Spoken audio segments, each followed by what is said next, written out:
أعوذ بالله من الشيطان الرجيم. بسم الله الرحمن الرحيم. الرحمن علم القرآن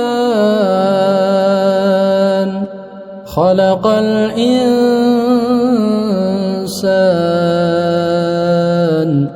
علمه البيان. الشمس والقمر بحسبان والنجم والشجر يسجدان والسماء رفعها ووضع الميزان ألا تطغوا في الميزان وأقيموا الوزن بالقسط ولا تخسروا الميزان والأرض وضعها للأنام فيها فاكهة والنخل ذات الأكمام والحب ذو العصف والريحان فبأي آلاء ربكما تكذبان.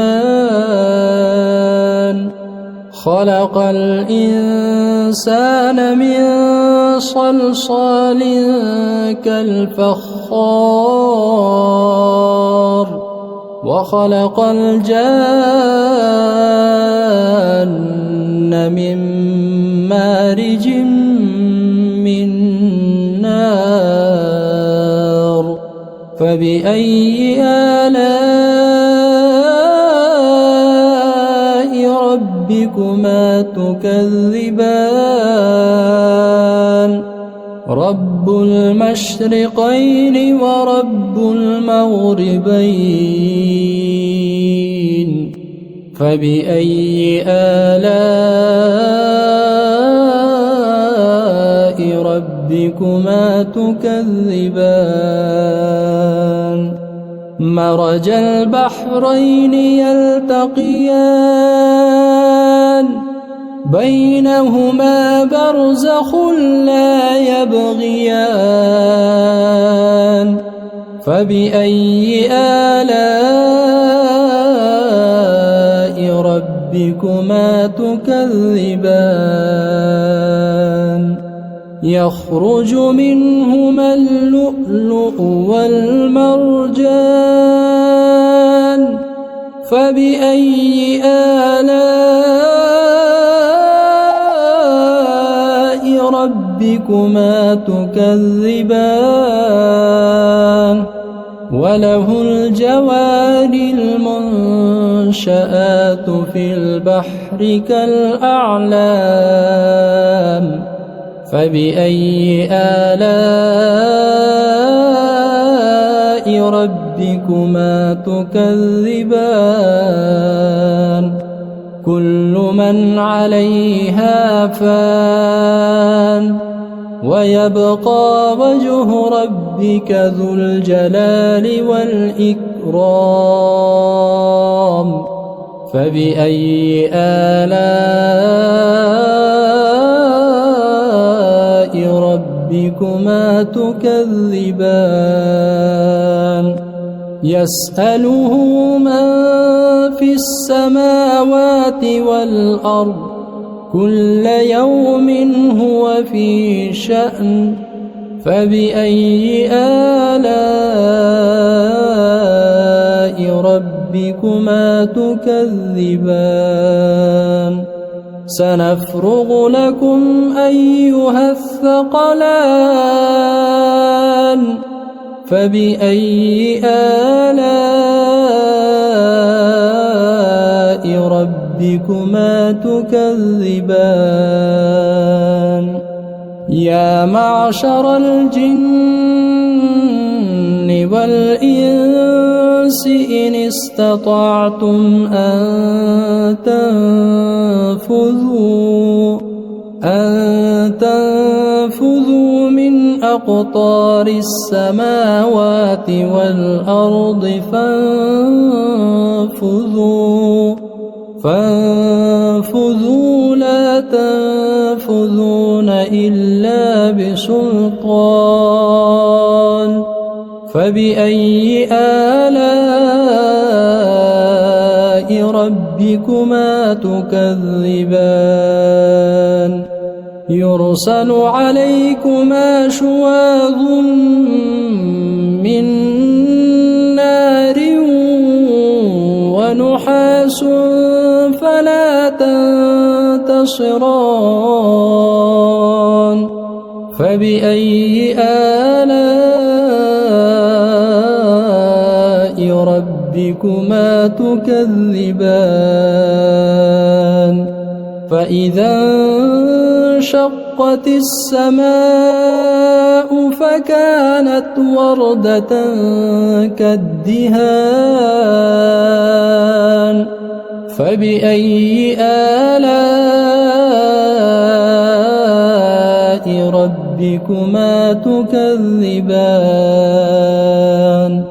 فيومئذ لا يسأل عن ذنبه إنس ولا جان فبأي آلاء ربكما تكذبان يعرف المجرمون بسيماهم فيؤخذ بالنواصي والأقدام فبأي آلاء ربكما تكذبان هذه جهنم التي يكذب بها المجرمون يطوفون بينها وبين حميم آن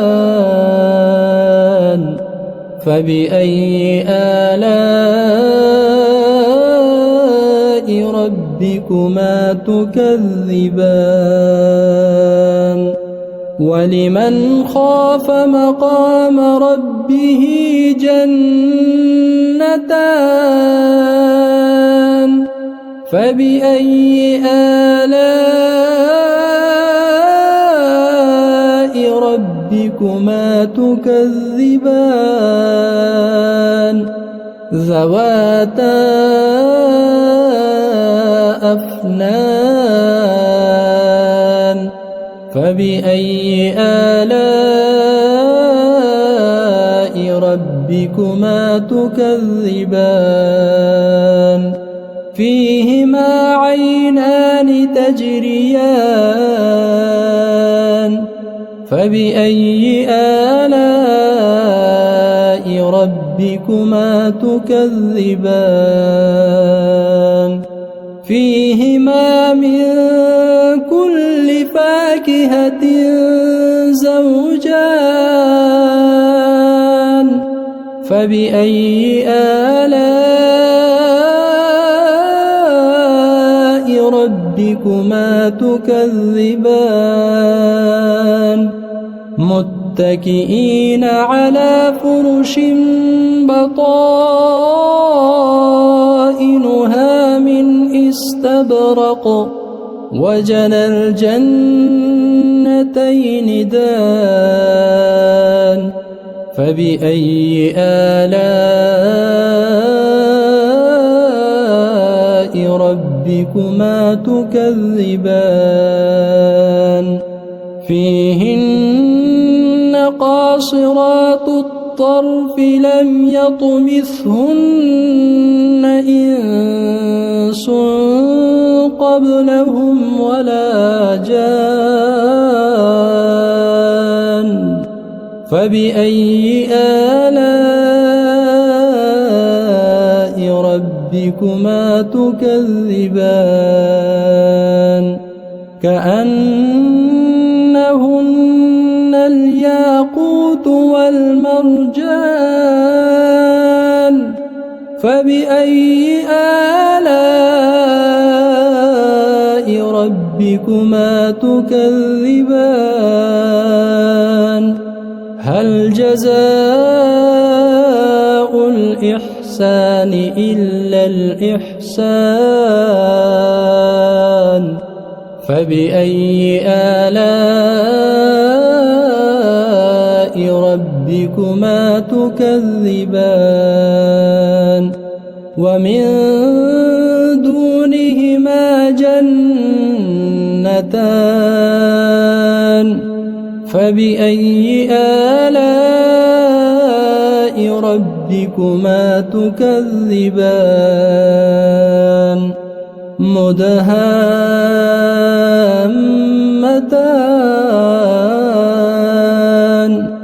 فبأي آلاء ربكما تكذبان فيهما عينان نضاختان فبأي آلاء ربكما تكذبان فيهما فاكهة ونخل ورمان